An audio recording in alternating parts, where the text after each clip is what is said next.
Hello students, मी प्राध्यापक उदय टेके. आज आपण factors determining working capital requirement म्हणजे खेळत्या भांडवलाच्या ज्या गरजा आहेत त्या निर्धारित करणारे जे घटक आहेत, फॅक्टर्स डिटरमाइनिंग त्या निर्धारित करणारे जे घटक आहेत त्याची चर्चा करणार आहोत. सो खेळते भांडवल कसं निश्चित केलं जातं, कोणते घटक विचारात घेतले जात असतात त्याचा यामध्ये आपण विचार करणार आहोत. Working capital requirement depends upon various factors. वेगवेगळे घटक त्यामध्ये विचारात घेतले जातात. There are no set of rules or formula to determine the working capital needs of the business person. म्हणजे असा काही नियम किंवा असा काही फॉर्म्युला नाही की वर्किंग कॅपिटल कसं निश्चित करायचं यासाठीचा असा काही नियम किंवा फॉर्म्युला नाही. The following are the major factors which are determining the working capital requirement. So काही फॅक्टर्स आपण इथं विचारात घेऊ की ज्याचा अभ्यास करून वर्किंग कॅपिटल निश्चित केलं जात असतं. ओके, सो जो पहिला फॅक्टर आहे तो आहे नेचर ऑफ बिझनेस, म्हणजे व्यवसाय संस्थेचं स्वरूप. Working capital of the business concern largely depend upon nature of the business. मोठ्या प्रमाणावर हे कशावर अवलंबून असतं? सगळ्यात महत्वाचा घटक कोणता आहे? Nature of business. If the business concern follow rigid credit policy and sale goods only for cash then the maintain lesser amount of working capital. जर बिझनेस पॉलिसी असेल तशी रिजिड क्रेडिट पॉलिसी म्हणजे ताटर जर क्रेडिट पॉलिसी असेल, उधारीचं धोरण असेल, म्हणजे थोडक्यात काय, sales goods only for cash. जर रोख व्यवहार केले जात असतील, रोखीनच जर माल विकला जात असेल, they can maintain lesser amount of working capital. म्हणजे अशा व्यवसाय संस्थेमध्ये वर्किंग कॅपिटल काय असतं, कमी असतं किंवा कमी ठेवलं तरी चालू शकतं. कारण अवेलेबिलिटी ऑफ कॅश 100% सेल कॅशमध्ये होत असल्यामुळे ऑटोमॅटिकच कॅश अवेलेबिलिटी काय असते, कॅश रोखीची उपलब्धता जास्त असते. Transport company maintain lesser amount of working capital while construction company maintain larger amount of working capital. एक एक्झाम्पल म्हणून आपण विचारात इथे घ्यायचं आहे की जी ट्रान्सपोर्ट कंपनी आहे कमी वर्किंग कॅपिटल आवश्यक असतं कारण रोखीने व्यवहार होत असतात.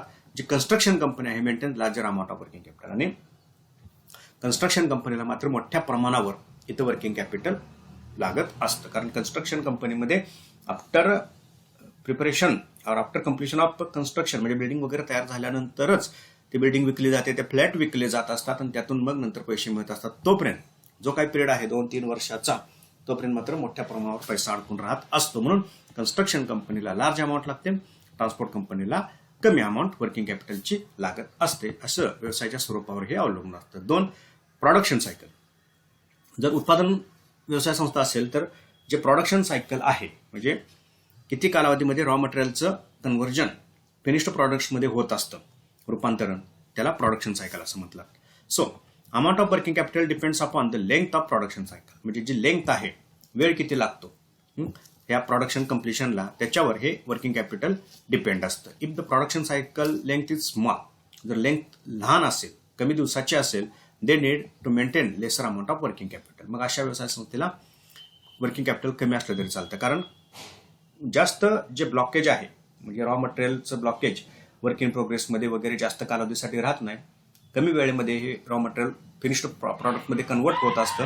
ऑटोमॅटिक वर्किंग कॅपिटल कमी लागेल. It is not they have maintain large amount of working capital. जर हे नसेल तर large amount of working capital म्हणजे मोठ्या रकमेनं किंवा मोठं वर्किंग कॅपिटल आवश्यक असतं. देन बिझनेस सायकल म्हणजे जे व्यवसायिक चक्र आहे, तेजी मंदी वगैरे त्याच्यावर आधारित हे वर्किंग कॅपिटल निर्धारित होत असतं.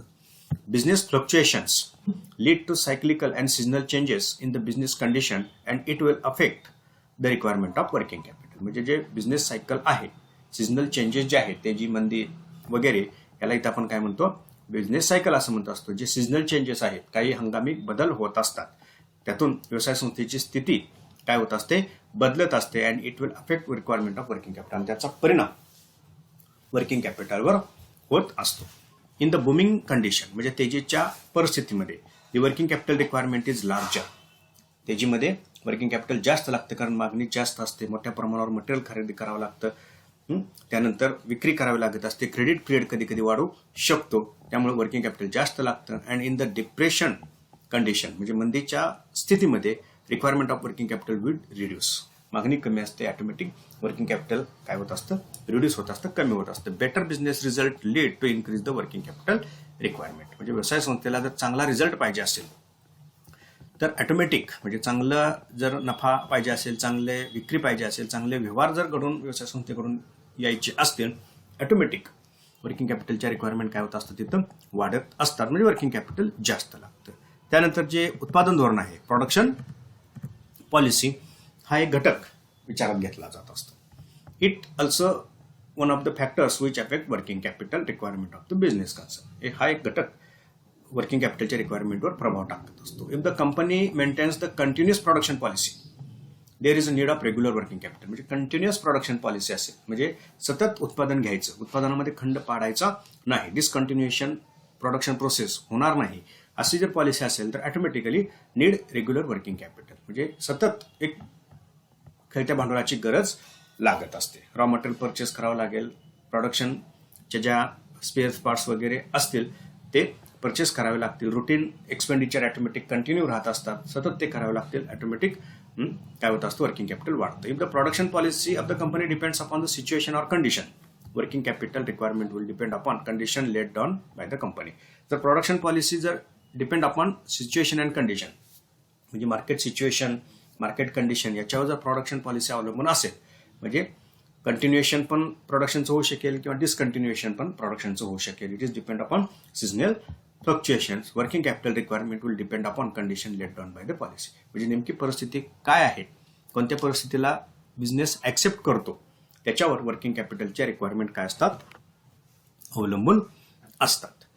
त्यानंतर आहे क्रेडिट पॉलिसी. म्हणजे जे पतधोरण आहे, उधारीचं जे धोरण आहे व्यवसाय संस्थेचं, त्याच्यावर वर्किंग कॅपिटलच्या रिक्वायरमेंट निश्चित होत असतात. Credit policy of sales and purchase also affect the working capital requirement of the business concern. म्हणजे क्रेडिट पॉलिसी, सेल्सची क्रेडिट पॉलिसी काय आहे, परचेसची क्रेडिट पॉलिसी काय आहे, त्याच्यावर वर्किंग कॅपिटल निर्धारित होत असते. The company maintains liberal credit policy to collect the payments from its customer, they have maintain more working capital. जर लिबरल क्रेडिट पॉलिसी असेल रिलेटेड टू कस्टमर, म्हणजे जर कस्टमरला तुम्ही पॉलिसी लिबरल ठेवत असाल, म्हणजे जास्त पिरियड वगैरे देत असाल, ऑटोमॅटिक वर्किंग कॅपिटल रिक्वायरमेंट काय होतील वाढतील, म्हणजे वर्किंग कॅपिटल जास्त असावं.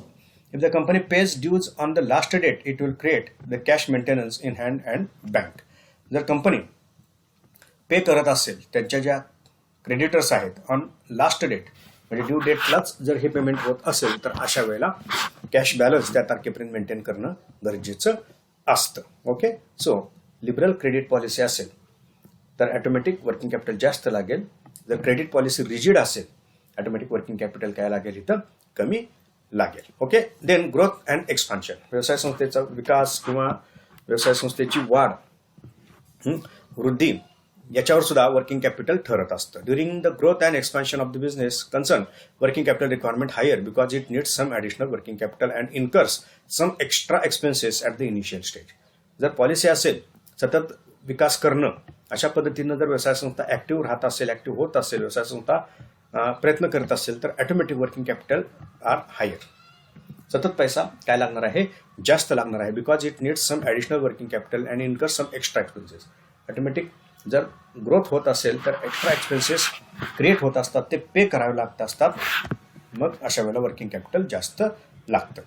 Availability of raw material. म्हणजे जो कच्चा माल आहे तो किती उपलब्ध असतो, कसा उपलब्ध होतो, त्याच्यावर सुद्धा वर्किंग कॅपिटल निश्चित होत असतं. Major part of working capital requirement are largely depends upon availability of raw material. म्हणजे वर्किंग कॅपिटलचा एक महत्त्वाचा भाग आहे तो म्हणजे कोणता, रॉ मटेरियलचा, आणि त्याच्यावरच वर्किंग कॅपिटलच्या रिक्वायरमेंट निश्चित होत असतात. Raw materials are the basic components of production process. Production प्रोसेसचा रॉ मटेरियल हा काय असतो, बेसिक कंपोनंट असतो. If the raw material is not readily available, जर ते रेडिली अवेलेबल नसेल, म्हणजे ॲज पर रिक्वायरमेंट जर ते अवेलेबल होत नसेल, it leads to production stoppage. तर ऑटोमॅटिक प्रोडक्शन काय होत असतं, स्टॉप होत असतं, त्याच्यामध्ये खंड पडतो. So the concern must maintain adequate raw material. तर अशा वेळेला एक रॉ मटेरियलचा साठा व्यवसाय संस्थेला करावा लागतो.